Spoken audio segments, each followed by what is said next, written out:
Have you ever looked at the person you love and thought, you're right here, but somehow you're not? It starts small. He's distracted. He's forgetting little things. His phone never leaves his side anymore. The energy shifts. It's subtle, almost unnoticeable, but your intuition starts whispering. And it doesn't go away. You're not crazy. You're not paranoid. You're picking up on something real. And tonight we're going to talk about it. In this video, I'm pulling back the curtain on the 5 things a man does when he's hiding another woman. And I guarantee it's not the usual surface level stuff you've heard before. These are the deep psychological signs women often overlook until it's too late. And listen closely.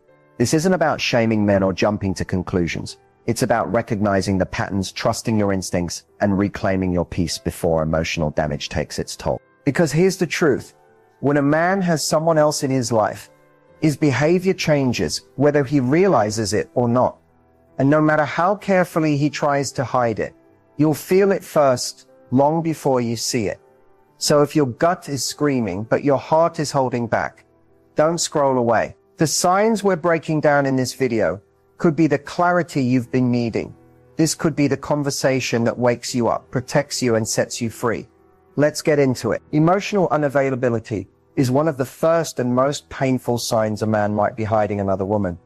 And the worst part, it often creeps in quietly.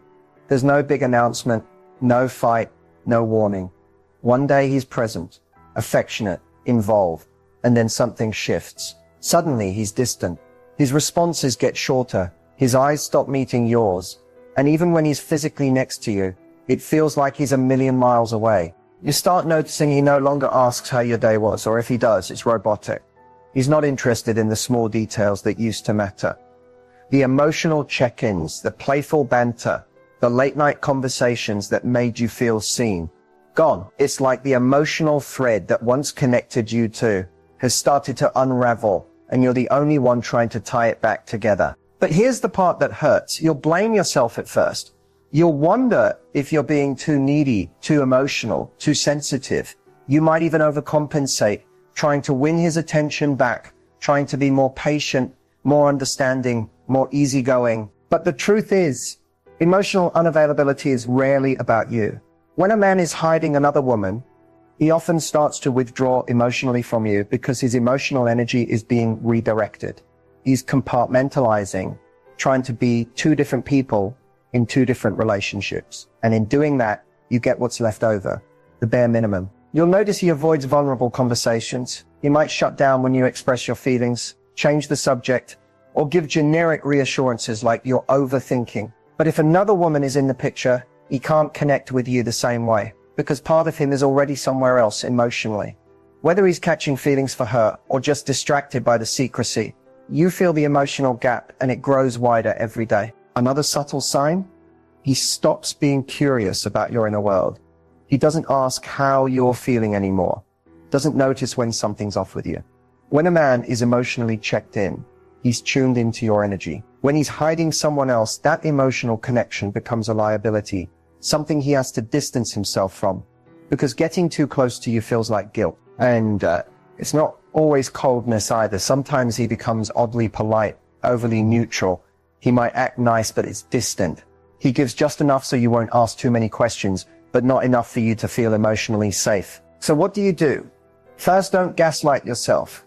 If your heart feels a disconnect, listen to it. Don't beg for closeness. Observe, take note.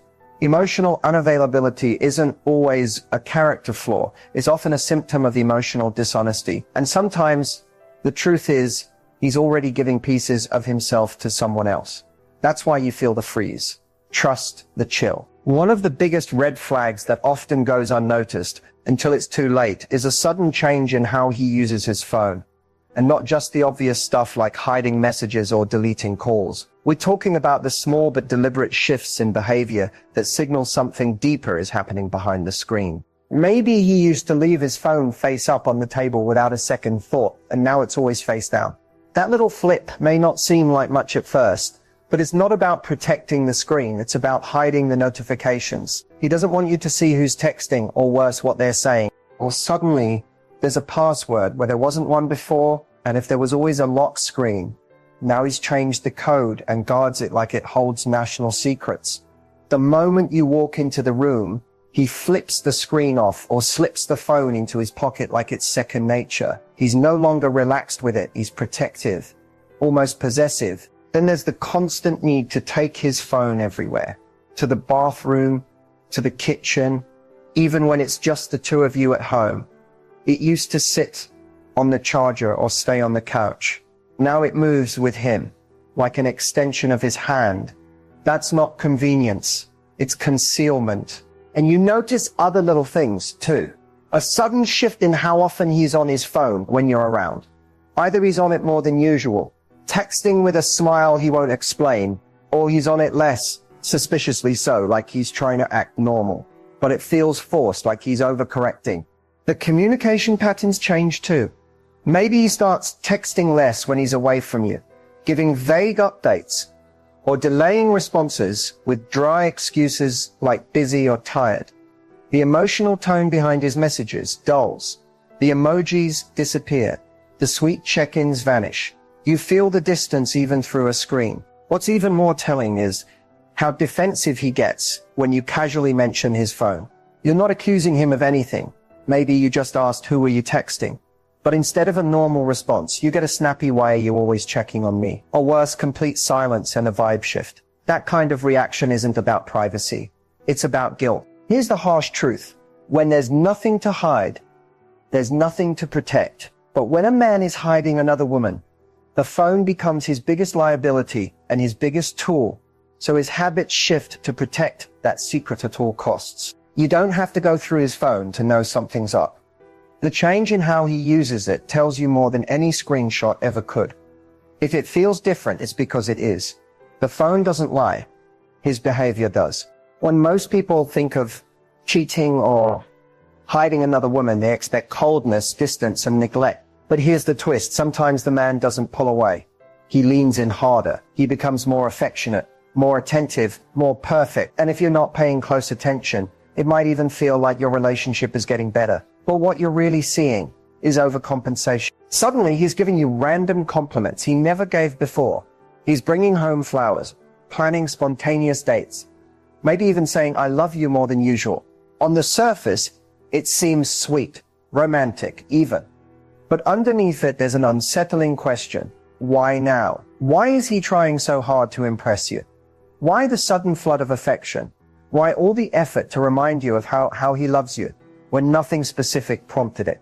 The answer, in many cases, is guilt. When a man is hiding another woman, he knows deep down that he's betraying your trust. And that guilt doesn't always show up as withdrawal. It often shows up as excessive attention.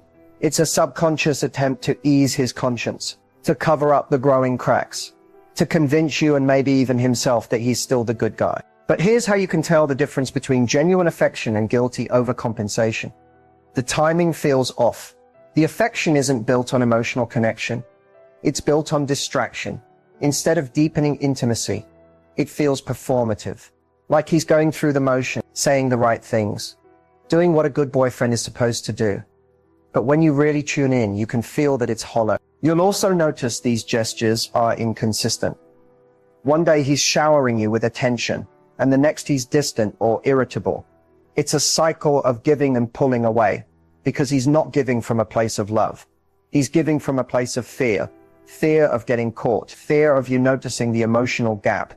Fear of you asking questions he doesn't want to answer. He might even start doing nice things just after being unavailable, vague or suspicious.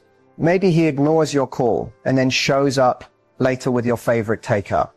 Or he cancels plans and then makes up for it with a gift. These make-up gestures aren't spontaneous love, they're strategic damage control. He's soothing the symptoms of your suspicion without addressing the root cause. Another subtle sign?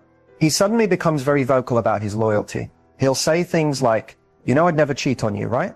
Or, "I'm so lucky to have you." And while those words sound comforting, the timing of them feels almost too rehearsed. Because he's not saying it to reassure you, he's saying it to silence his own guilt. Here's the truth. Love doesn't need to be proven with grand gestures out of nowhere. Real affection comes from consistency, not panic. If your man is suddenly acting like Prince Charming after weeks or months of emotional flatlining, you have to ask yourself, is this love or is this a cover-up? Genuine affection makes you feel secure, seen, and emotionally connected. Overcompensation feels like a performance you weren't invited to, but are expected to applaud anyway. So don't let the flowers confuse you. Sometimes the sweetest gestures are meant to distract you from the bitter truth. Watch what he does, but also feel what's behind it. Because if his love suddenly feels louder but emptier, he might not be loving just you. When a man is hiding another woman, one of the most telling signs isn't found in what he says, but in what he stops saying. Specifically, how he suddenly avoids talking about the future with you. Plans that once seemed exciting, natural, or even already decided now feel like they're hanging in limbo. Conversations that used to flow easily about vacations, holidays, living together, or even marriage become vague, uncomfortable, or completely shut down. He used to dream with you. You talk late at night about where you both saw yourselves a year from now. Maybe you even had inside jokes about your future house, baby names, or retirement goals. But now, he either changes the subject, makes a joke to dodge the question, or gives non-answers like let's see how things go, or why rush things. The shift is subtle at first. You bring up a concert a few months away, and he says that's too far ahead. You mention meeting your parents next time they're in town, and he says we'll play it by ear. Little by little, you feel like the vision you once shared is fading, and you're the only one still holding the pieces. Why does this happen? Because a man who's hiding another woman can't fully picture a future with you. Not honestly. In his mind, things aren't as certain. He's emotionally split, maybe even confused, and he knows committing to future plans with you means creating promises he's not sure he'll keep. So instead, he avoids them altogether. Sometimes he'll even become irritated when you bring up the future. Not because he doesn't care, but because the pressure reminds him of his own double life. He may say things like, why do we have to plan everything? Or can't we just enjoy what we have? That might sound reasonable on the surface, but underneath it is a man pulling back because emotionally he's already 1 foot out the door. Even more telling, if future plans were already in motion and now he's trying to undo them. Maybe you had a trip booked and suddenly he's not sure if he can make it, or you were talking about moving in together and now he says, maybe we should wait. It's not just avoidance, it's backtracking. And here's where it cuts deep. If you try to talk to him about it, he makes you feel like you're the problem. He'll accuse you of rushing things, being too intense, or ruining the moment with pressure. But you're not pressuring, you're looking for the security that used to be there. And he knows that. He's just uncomfortable, because the future you're asking about is no longer aligned with the secret life he's building behind your back. This behavior isn't just disappointing, it's disorienting. You're left wondering if you imagined the connection, if maybe you moved too fast or expected too much. But deep down, you know something shifted. When a man avoids talking about the future, it's often because he can't see it with you anymore, or because there's someone else in the picture who's quietly taking that place in his imagination. So don't ignore the silence around your future. It's not just hesitation, it's information. If you used to be included in his dreams and now you're only part of his present, something's changed. And when a man avoids building with you, it's often because he's building somewhere else. One of the most emotionally draining signs that something isn't right and that he may be hiding another woman is when a simple question turns into a full-blown argument. You ask something small, something reasonable, and suddenly he's tense, irritated, or even angry. He gets defensive, not because your question is wrong, but because it's close to the truth. Let's break this down. When a man is being honest, secure in the relationship, and not hiding anything, questions don't feel like threats. If you ask, who were you texting? Or, why did you come home late? A man with nothing to hide might feel mildly annoyed, but he'll answer directly. There's no fear behind his words, just communication. But when he is hiding something, especially another woman, your questions become landmines. Every inquiry feels like a risk of exposure. That's when you start noticing that even the most casual curiosity gets twisted back on you. You ask, where were you? And he fires back with, why don't you trust me? You ask, why didn't you answer your phone? And he responds, do you think I'm cheating now? And just like that, the focus shifts from his behavior to your reaction. You end up defending yourself instead of getting the answers you deserve. This is classic deflection, a way to shut down the conversation before it gets too close to revealing something he doesn't want you to know. The goal isn't to resolve the issue, it's to make you feel like you're the issue. Over time, this pattern creates emotional exhaustion. You begin to question your instincts. You tiptoe around your concerns. You stop asking questions, not because you don't care, but because you're afraid of the reaction. He's trained you, unintentionally or not, to associate asking for clarity with conflict. This is what emotional manipulation can look like: subtle, quiet, and disorienting. It makes you internalize his guilt as your insecurity. But deep down, you know something isn't adding up. His behavior doesn't match his words, his explanations are too vague, his reactions are too intense, and your gut is screaming louder every day. Another red flag is when he flips your question into an accusation. You ask a simple, fair question, and he suddenly suspects you of doing something wrong. It's projection. He's accusing you of things he might be guilty of himself. This tactic not only throws you off, it also muddies the waters enough to keep you confused and off balance. He may also minimize your concerns by calling them drama, or saying you're being too sensitive or always overthinking. That isn't emotional honesty. It's a man trying to avoid accountability. Here's what's important to remember. Asking questions is not a crime. In a healthy relationship, curiosity doesn't lead to chaos. You should be able to express doubt or ask for clarity without walking on eggshells. If his defensiveness is so intense that it leaves you feeling anxious or ashamed, that's not love. That's deflection rooted in deception. So pay close attention to how he responds, not just what he says, but how he makes you feel when you speak up. A man who values trust will invite your questions, not punish you for them, because when someone has nothing to hide, transparency feels natural. But when they're hiding another woman, your questions will always feel like a threat. You don't have to find proof to trust your instincts. Sometimes the defensiveness is the proof. So now that you've seen the signs, the question becomes, what do you do next? If your gut is telling you something's off, if the emotional distance, the secrecy, the overcompensation, the defensiveness, it all feels too familiar, it's time to stop second-guessing yourself and start making your next power move. First, understand this. Your power isn't in proving he's hiding another woman. It's not in catching him in the act or collecting screenshots. Your power is in how you respond to the pattern, not just the proof. Waiting for undeniable evidence can keep you stuck in confusion, silence, and self-doubt. But when you trust what your intuition is telling you, you reclaim your clarity and control. The next step, start observing without reacting. When someone is hiding something, they expect you to confront them emotionally. They expect tears, accusations, and arguments. But what they don't expect is your silence, your stillness, your shift in energy. Pull back, watch, pay attention, protect your peace while you gather perspective. During this time, document what you're noticing. No, not to create a legal case, but to validate your own experiences. Write down how he responds to questions, how often he dodges future plans, what his phone habits look like, and how his energy shifts around you. Sometimes reading it back will help you see the pattern more clearly than just feeling it in the moment. Then begin to build an emotional exit strategy. This doesn't always mean you have to leave right away, but it does mean you stop emotionally investing at full capacity. You begin redirecting that emotional energy inward toward your goals, your self-worth, your healing.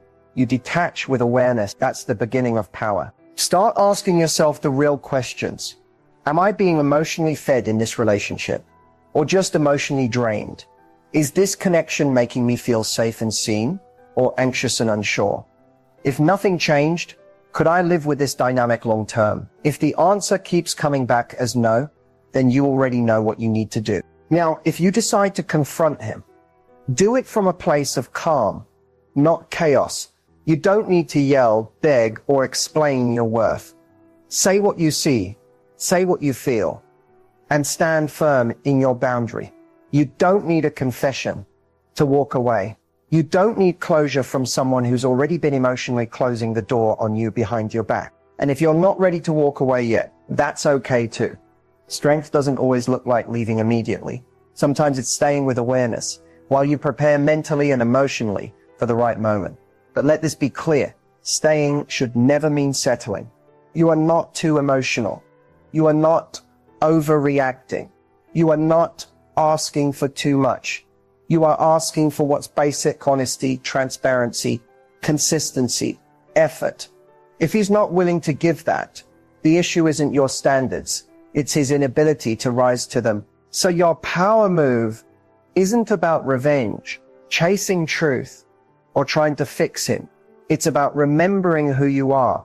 It's about choosing yourself even when it hurts.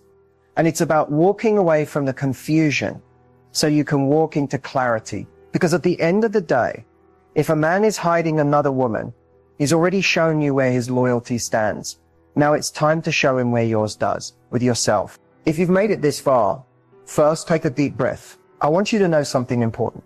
You're not crazy for feeling what you feel. You're not paranoid. You're not insecure. You're not asking for too much. You're simply tuned in to the shifts that many women try to ignore, and that takes courage. When something feels off, it usually is.